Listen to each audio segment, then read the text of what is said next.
La idea del diseño de un método fiable y fundamentado en aspectos fisiológicos que permitan detectar las mentiras ha tenido siempre un gran atractivo que se ha incrementado en el siglo XX a consecuencia del interés suscitado por la ciencia ficción.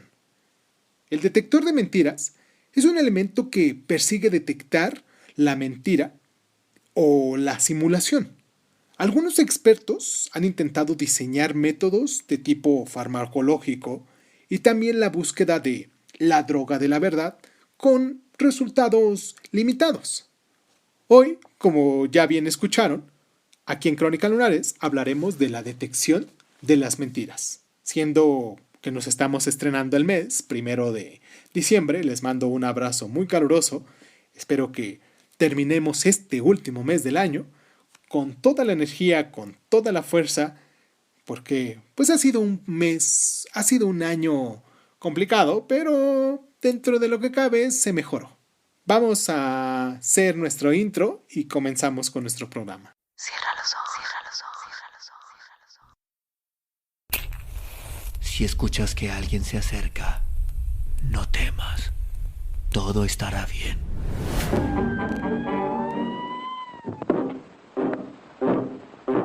Oh, I'm going down to St. James's Park.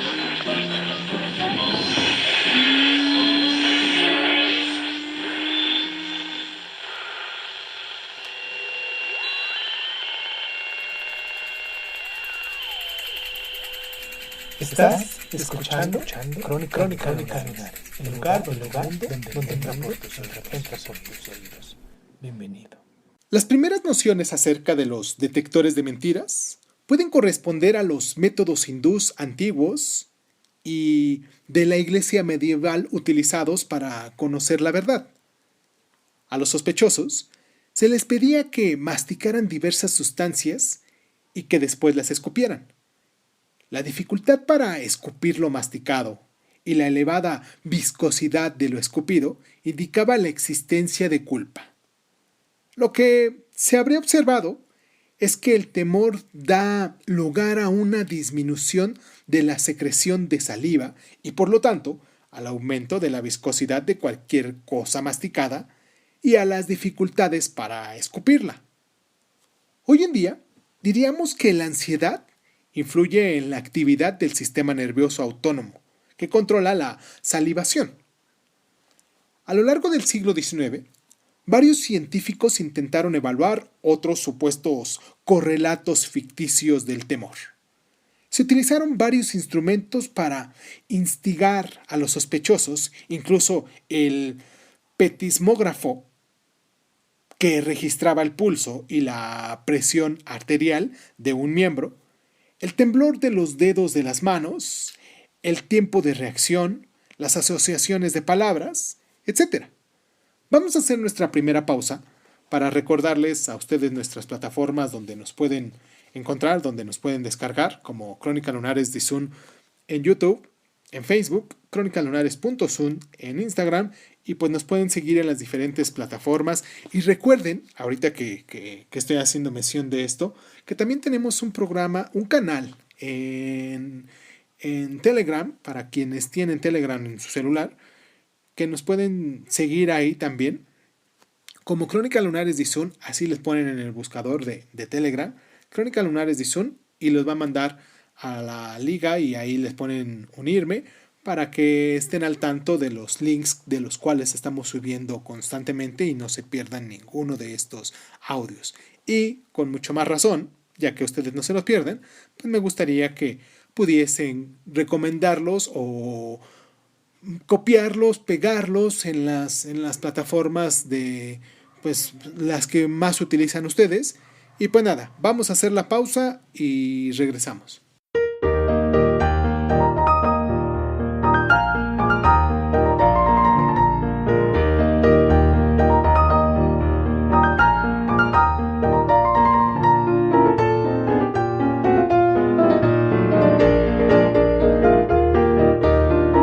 El detector de mentiras, o polígrafo, fue diseñado en la década de 1930, aunque hasta mediados de la década de 1970 no fue estudiado seriamente por los psicólogos, que rechazaron unánimemente su uso.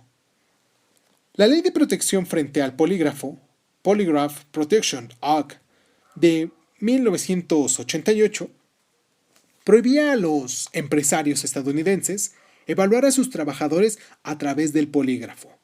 Sin embargo, hoy en día todavía se aceptan las pruebas que proporciona el detector de mentiras en la mitad de los estados de la Unión Americana.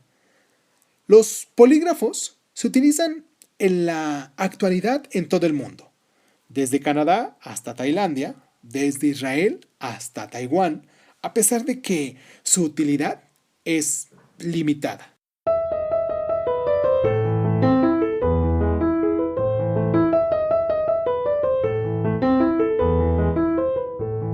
Para que pueda ser aceptable como prueba, el detector de mentiras debe cumplir un número mínimo de criterios. En primer lugar, tiene que existir un método estandarizado de aplicación que haya sido descrito con detalle y que sea claro y reproducible. En segundo lugar, la puntuación del resultado debe ser objetiva. En tercer lugar, hacen falta criterios externos válidos que demuestren que el detector de mentiras es capaz de diferenciar la verdad de la mentira en todos los casos y con toda precisión. Los investigadores señalan que la evaluación debe tener en consideración 4 factores. El primero de ellos es la diferencia entre precisión y utilidad, es decir, la forma con la que el polígrafo podría ser útil incluso si su resultado no fuera preciso. El segundo es la búsqueda de una verdad basal, es decir, la dificultad para determinar la precisión del resultado conseguido con el polígrafo cuando no tenemos con certeza absoluta de quién está mintiendo. El tercero es la tasa basal de mentiras, es decir, la forma con la que un test de gran precisión puede dar lugar a muchos errores cuando en el grupo de sospechosos hay muy pocos mentirosos. La cuarta de estas es la disolución respecto a la mentira, es decir, el hecho de que la amenaza que implica el ser evaluado podría hacer que algunos mentirosos no mintieran, incluso si el procedimiento de evaluación es simulado. En condiciones experimentales, se produce la clasificación errónea de muchas personas. Un porcentaje sorprendente evaluado de culpables son declarados inocentes y viceversa. La cuestión es la siguiente: ¿por qué y cuándo? ¿Cuáles son las consecuencias de la clasificación errónea? La tasa de clasificación errónea puede ser del 2 al 10%, lo que ha llevado a los gobiernos y a las sociedades avanzadas a prohibir el uso de detectores de mentira, o al menos a legislar contra su aplicación. Son las consecuencias de considerar que las personas con ansiedad, pero sinceras, están mintiendo mientras que los mentirosos psicópatas dicen la verdad.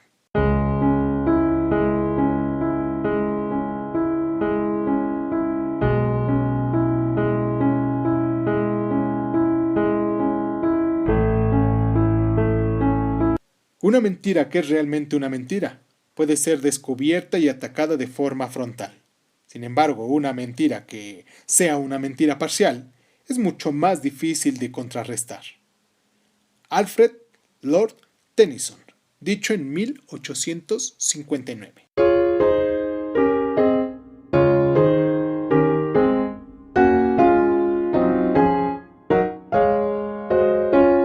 Muchas de las pistas relativas a las mentiras se fundamentan en el análisis de los datos emocionales y verbales, el lenguaje hablado, y de los cuales hablaremos en estos puntos. La latencia de la respuesta es el tiempo que transcurre entre el final de una pregunta y el comienzo de la respuesta. Los mentirosos tardan más tiempo en responder. Frecuencia y duración de las pausas, o bien el número de veces que una persona parece presentar incertidumbre acerca de lo que tiene que decir o de lo que ha estado diciendo. Distancia lingüística, es decir, cuando la persona evaluada no utiliza los pronombres personales yo, él o ella, sino que habla en sentido abstracto o indirecto incluso cuando recuerda incidentes en los que estuvieron implicadas personas concretas. Errores en el habla, dudas, lapsus linguae, uso excesivo de carraspeos y de expresiones introductorias y cambios súbitos en la velocidad con las que se habla.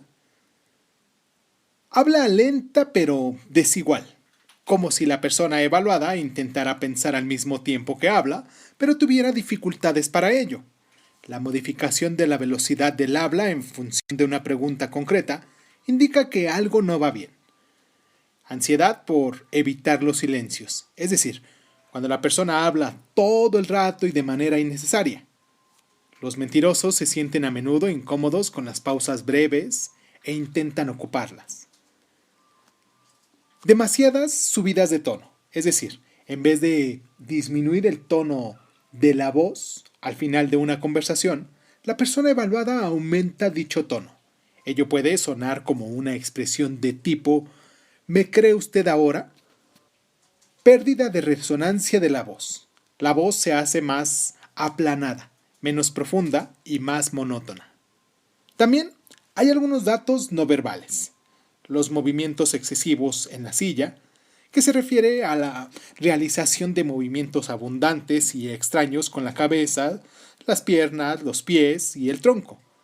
Demasiado contacto con la mirada, dado que los mentirosos tienden a presentarlo. Microexpresiones de sorpresa, afectación, rabia, que son difíciles de visualizar a menos que se estudien con atención. Aumento del número de gestos de autotranquilidad, como el contacto de las manos con la cara y con la parte superior del cuerpo.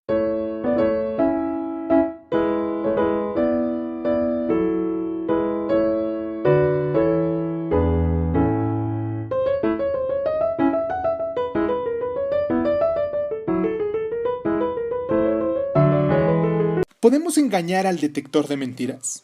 Básicamente hay dos métodos generales para ello, físicos y mentales. Los métodos físicos pueden hacer que nos provoquemos dolor a nosotros mismos, morderse la lengua, colocar una china en el zapato, tensar o relajar los músculos. Los métodos mentales pueden consistir en contar números hacia atrás o incluso mantener pensamientos o fantasías de tipo erótico. Los métodos físicos de autoengaño del polígrafo dan lugar a lecturas reales y espectaculares, pero completamente erróneas.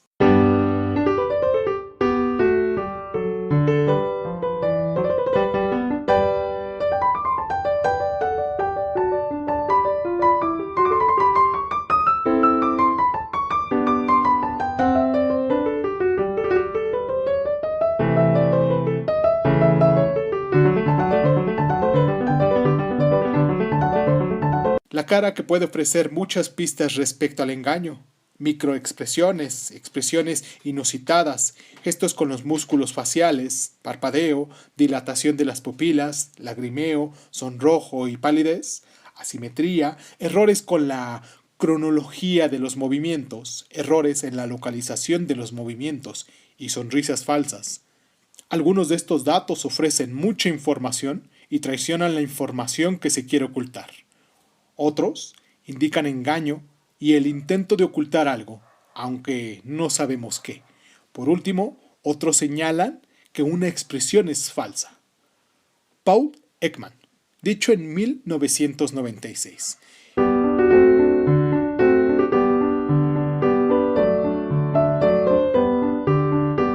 Y pues les puedo recomendar, hablando de Paul Ekman, uno de sus libros que me ha gustado mucho que se llama así, Cómo detectar mentiras.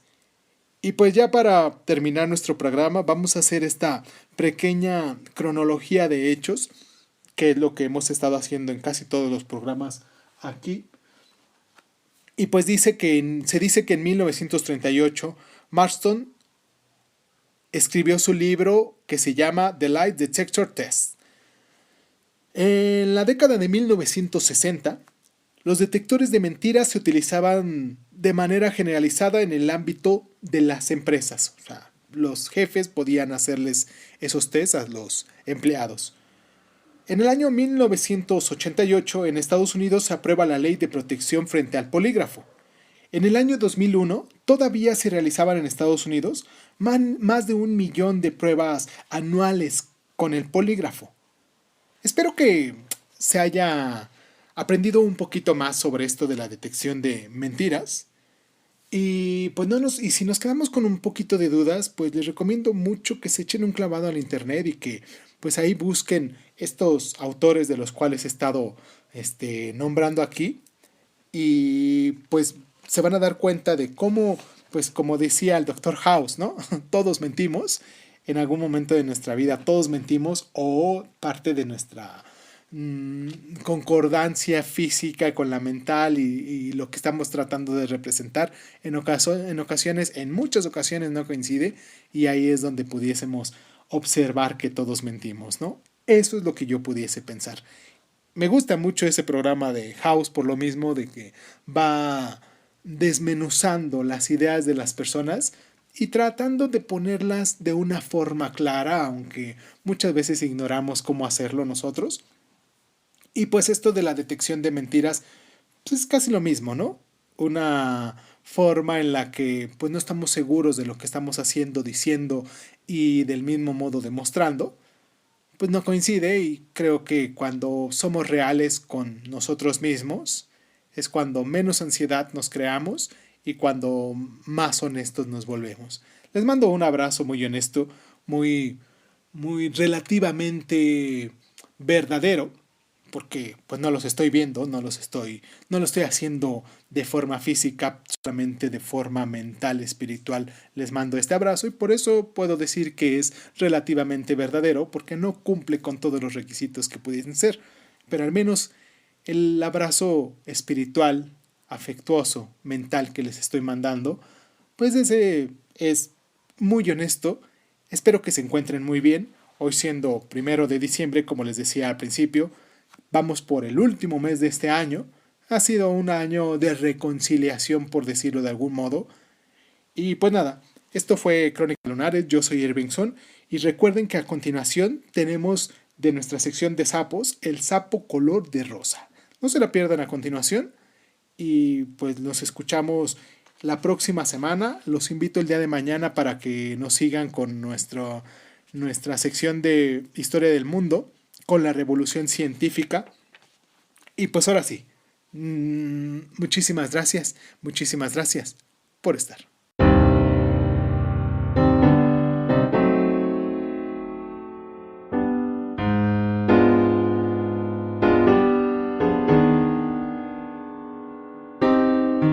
El sapo color de rosa, María del Rayo Guzmán Centeno.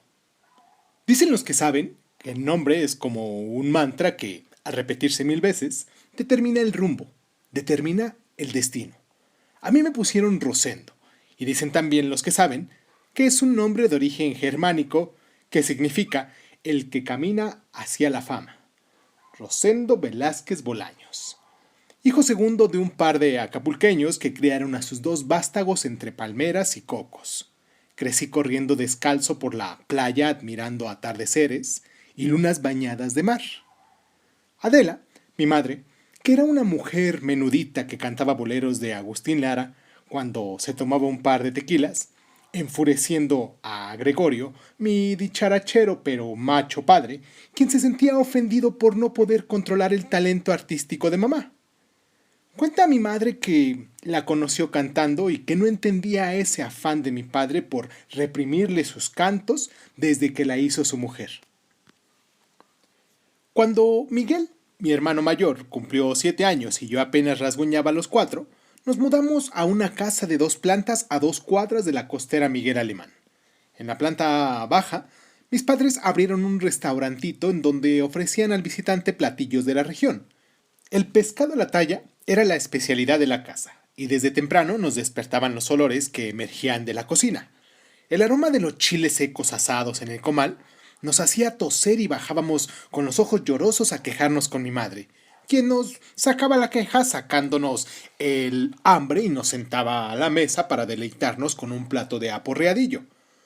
Nos sentíamos gente importante porque teníamos clientes asiduos que no dejaban de alabar los dotes culinarios de mi madre y el don de gente de mi padre, quienes les contaba chistes e historias chuscas mientras les servían sus platillos y sus vasos con mezcal. Mis padres eran gente sencilla, oriunda de pequeños pueblitos cercanos del puerto, alegres y dicharacheros, que les caían bien a los turistas. Eso hizo que el restaurante siempre tuviera comensales y que mi hermano y yo anduviéramos descalzos por gusto y no por necesidad. Nunca nos hizo falta nada. Teníamos cariño, comida, cobijo y canciones de cuna. Mi madre, entonces, una tarde le propuso a mi padre dejarla cantar los viernes por la noche para quienes disfrutaran la cena del fin de semana.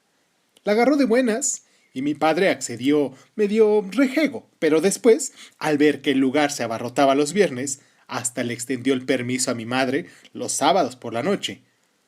A los 6 años, justo cuando entré a cursar la educación primaria, mi madre comenzó a llevarme con don Octavio, un músico retraído, para que tomara clases de guitarra. Ahí se despertó mi gusto por la música y entonces, además de escuchar entusiasmado cantar a mi madre, comencé a acompañarla en un par de sencillas melodías durante su show. A la gente le hacía mucha gracia verme sentadito con mi guayaberita blanca, tocando sobre un banquito al lado de la agraciada mamacita. Me gustaba mucho cuando cantaba la de Somos novios del maestro Manzanero. Y mientras a mí se me daba por tocar la guitarra y cantar al lado de mi madre, a mi hermano Miguel se le daba por el fútbol y los trancazos. Llegaba 3 días de la semana sangrando de la cabeza o con las rodillas llenas de moretones. Estaba clara la predilección de mi padre por Miguel. Conforme pasaron los años, me iba dando cuenta de su rechazo. «Este hijo tuyo se está haciendo muy finito, Adela», le decía a mi madre. «Es sensible, Gregorio, y no tiene nada de malo de que le guste la música», le respondía mamá, sin dejar de menear la cuchara dentro de la olla. «Debería de ser como Miguel. A los hombres nos gusta el fútbol, no la bailada. Esas son joterías», gritaba don Gregorio y se iba directo hacia el refrigerador. Abría una cerveza y se la tomaba de un trago. Yo escuchaba eso y me hacía el sordo. Me gusta jugar a sentirme invisible. Me gusta bailar frente al espejo de cuerpo entero que está en el cuarto de mis padres y soñaba con ser un artista famoso. Uno de esos a los que el público le aplaude de pie. Uno de esos que son tan famosos que puede ser como uno le dé la gana. Cuando cumplí los 11 años, llegó a Acapulco un ballet de la capital para representarse en el Festival Anual del Puerto. Le supliqué a mi madre que me llevara a ver el show y ella, amorosa, accedió. Los dos disfrutamos mucho de esa noche y a partir de esas fechas mis sueños se hicieron obsesión y me visualicé sin cesar danzando sobre un escenario. Le pedí entonces a mamá que me inscribiera en un curso de danza contemporánea en el Centro de Cultura. «Solo eso me faltaba. Un bailarín puto en la familia», exclamó mi papá lleno de susto, o tal vez de rabia. «No seas exagerado, Gregorio. Es arte y tu hijo es un artista», respondía mi madre con tanto carácter que mi padre se dirigía nuevamente al refrigerador para sacar una cerveza, refunfuñando entre dientes. Mi hermano Miguel se hizo fanático del gimnasio, del fútbol y de la cerveza. Mi padre le enseñó a beber como los hombres. Yo prefería el té de jazmines con un toque de menta que preparaba cada noche mi madre, para luego sentarme a contemplar el mar desde la terraza. Miguel creció musculoso, fuerte y bravucón. Yo crecí con la piel pegada al hueso, escuálido y delicado. Hasta pegarme en el codo sin querer me hacía llorar. A Miguel le gustaba gritar groserías en el estadio, a mí cantar canciones de José José bailando bajo la luna. Ramas del mismo árbol, frutos distintos dieron. El rechazo de mi padre se hizo más pesado y evidente. Cuando llegué a la adolescencia, se hizo todavía peor. Le molestaba hasta mi forma de caminar, le alteraba mi manera de comer. No había nada en mí que complaciera a mi padre, y para aumentar mi tormento, mi madre cayó enferma y murió 3 meses después, víctima de un agresivo cáncer en el estómago. Me quedé tan solo que cuando por la noche salía a caminar a la playa, me daban ganas de adentrarme caminando en el mar y, como Alfonsina Storni, entregarme mi vida a la marea. Pero con una madre que amó tanto la vida, no tuve el valor de hacerlo. Mi mamacita querida ha estado en cada uno de mis aciertos y luchas. Su presencia está tatuada en mi piel y está conmigo a pesar de no estar. De su ejemplo de vida tomé valor y salvé mi dignidad y futuro. Me cansé de ser tratado como un ser inferior, de ser comparado con mi hermano y de ser rechazado por mi padre. Una tarde de agosto, con 16 años sobre los hombros, 3 pantalones, 4 camisas y mi guitarra, tomé mi dignidad entre mis brazos y abandoné el hogar. Esa casa en decadencia desde que Adela murió. El restaurante perdió comensales. Mi padre tomaba cerveza sin descanso. Miguel se revolcaba con cuanta mujer pasaba enfrente y en la casa no dejaban de llamarme Rosendo el Rosita. Lo peor era cuando los dos se emborrachaban juntos y me insultaban hasta quedarse dormidos. No pude más y me fui. Llegué a la capital lleno de miedo y fui a buscar a un amigo de don Octavio, quien, aún viejo y enfermo, siguió impulsándome para que no abandonara mi gusto por la música y el baile. Ese amigo se llamaba Alberto Mendiola, que se convertiría en mi mecenas, en mi maestro y en mi amante. Alberto, profesor de danza en una gran academia de la capital, puso mi cuerpo en el aire y mi corazón en el cielo. A pesar de las diferencias de edades, yo tenía 16 y él 32, nos comprendimos y nos complementamos uno al otro. Llegué a vivir a su departamento y ahí me quedé. Me metió en los escenarios y en su cama. Estrenó mi cuerpo en la academia y entre sus brazos. Con Alberto me sentí por fin en casa. Los años pasaron como una estrella fugaz y de pronto un día me descubrí sobre el escenario sudoroso y excitado, haciendo reverencia ante un público que de pie aplaudía mi actuación. Rosendo Bolaños se hizo famoso. Omití el Velázquez de mi padre para no seguir avergonzándolo. Me quedé con el apellido de mi madre para seguir llenándola de orgullo. Rosendo el Rosita, homosexual, bailarín y famoso. ¿Cuándo me convertí en un hombre que siente deseo por el hombre?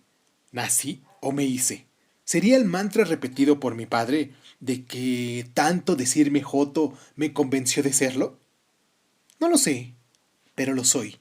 Jamás he sentido amor por una mujer que no sea mi madre. Jamás me atrajo la voluptuosa forma femenina ni el olor a progesterona. La testosterona es lo mío. Lo supe y lo he sabido sin saberlo. Simplemente estuvo escondido, guardado, reprimido. Un día emergió de las profundidades de mi ser para sentirme completo, para sentirme yo mismo. No soy una vestida, ni ando por la calle con ropa de mujer. Puedo pasar por un heterosexual cualquiera sin problema alguno. Uso jeans y camisa de corte moderno, color rosa pálido, que es mi color preferido.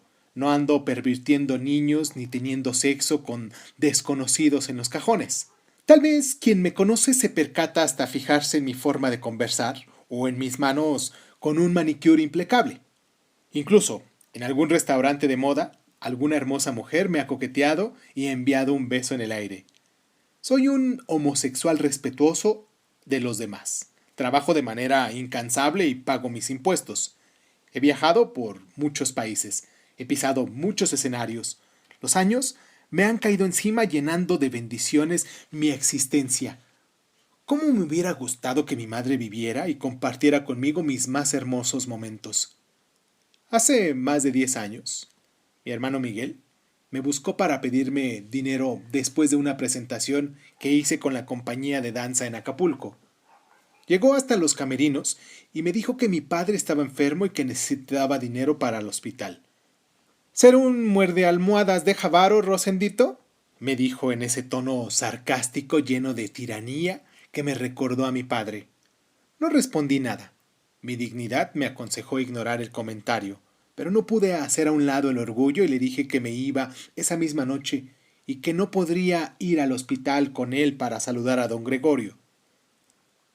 Varios meses después, Por medio de un pariente lejano de mi madre, supe que mi padre tuvo una embolia y que vivía en una pensión para ancianos. A pesar del daño que me hizo, y gracias al buen corazón que me dio mi mamacita, tomé la decisión de sacarlo de ese lugar, y desde ese entonces mi padre vive en una estancia geriátrica de lujo en el puerto.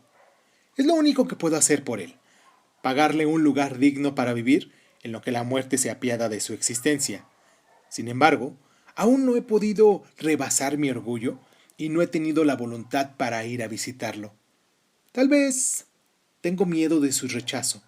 ¿Será miedo o será rencor? Pero sigue en mis pendientes el ir a verlo.